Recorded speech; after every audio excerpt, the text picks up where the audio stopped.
Morality and the narcissist. The narcissist has a curious but very intimate relationship with morality.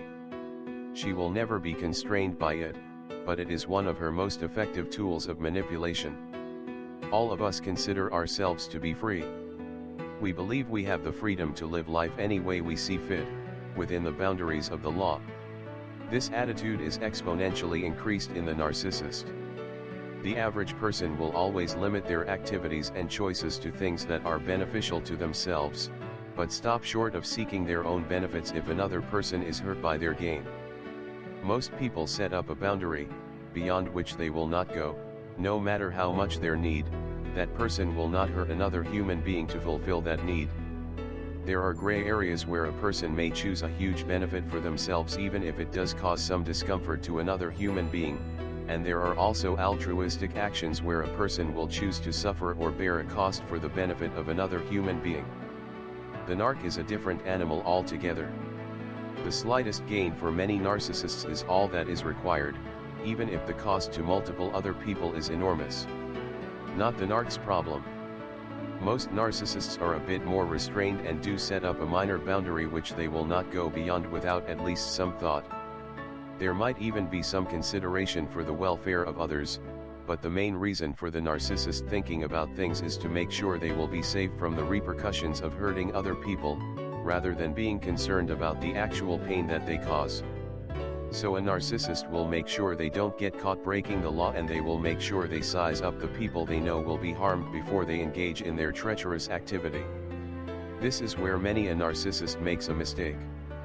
The narcissist overestimates their abilities and underestimates the abilities of their victims.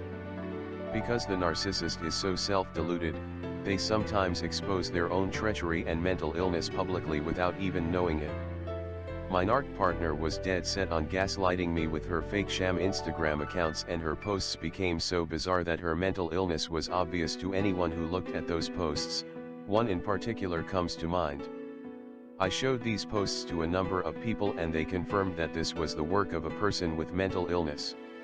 The posts were literally incoherent and self-contradictory. All of these posts were backed up by her narc weasel boyfriend, as well as some of the flying monkeys she had accumulated on Instagram. The narc made a brief third visit to my place of business. That was at our last encounter when she was doing damage control for her boyfriend, since I was now calling him out to back up all of his threats. I had a rare opportunity to actually have a limited two-way conversation with her. When she was made aware of the obviousness of her irrational behavior on Instagram, she never even skipped a beat, but her problem was I was now wise to narcissism and her gaslighting and lies were fully obvious to me in real time, while she thought she was talking to the old naive me. That brief visit was not for my benefit, it was for hers and her boyfriend's. In a final act of treachery, she tried to gaslight me and denied she had been on Instagram for the past 3 months. Trying to twist the blade that she had embedded deep into my heart. I proved to her without a doubt how I knew these were her accounts, and yet there was only the slightest twitch in her eyes as she continued barefacedly lying right to my face with eyes that had the look of insanity. Deep inside, however, she knew she had been defeated. This was the last of 3 unannounced visits to my facility, the last 2 of which were witnessed by a third party, and that person had no doubt that the narc was suffering from mental illness. The rage of this narc on the first 2 visits was incredible, and that rage was backed up by a physical assault with threats the first visit and with additional incredible threats to myself on the second visit. I never did anything to actively try to harm the narc, but the narc became paranoid after the breakup because I actually had the audacity to talk to someone about the shabby treatment she had given me on our last weekend working together. The way she broke up with me, followed by the flirting and hand contact while gazing in another person's eyes for over 10 seconds right in front of me, etc. It enraged the narc that I told someone about this. The second visit was the narc not liking me having an Instagram page, and she again threatened me with her family getting involved. Yes, the implication was I might be killed, and in fact she said I would be killed if I didn't immediately delete the Instagram account. She had me so terrorized I removed it, but 3 days later I came to my senses and decided I'd had enough of the intimidation. I set up a new Instagram account. Yes, the narc had me firmly hypnotized and so totally disoriented that I didn't know the difference between her lies and the real world. Not the case on her third visit as mentioned above. So anyway, the narc sees something she wants and then does anything necessary to get it with no regard to the pain and suffering of others. She will freely enjoy that gain with no conscience or remorse.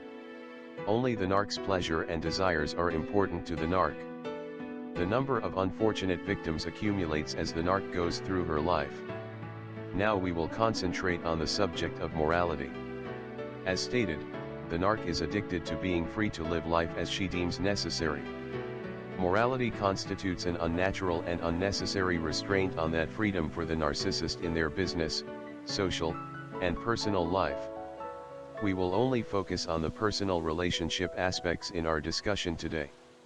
Commitment, loyalty, love, honor, truth, well, those items are all too constraining for the narcissist personally, but they are important tools of manipulation. Telling the truth would mean losing the opportunity to have a new relationship, so she lies and says she is unattached. Telling the truth might mean she actually has to engage in a relationship on an even playing field with both partners actually having the same information. The lying, in the narc's eyes, gives her an advantage. She knows her partner's truth, but the partner doesn't know hers. That gives her power. She will not allow commitment or loyalty to her current partner prevent her from seeking a new partner, that would limit her freedom. Of course, when it comes to her current partner, genuine commitment and loyalty are very necessary and expected, since they give her power over that partner. Similarly, the current partner's true love and devotion are perfect tools that give the narc another source of the power to dominate the relationship. After all, the narc isn't under the influence of the vulnerable feelings of being in love or bonded to another human being.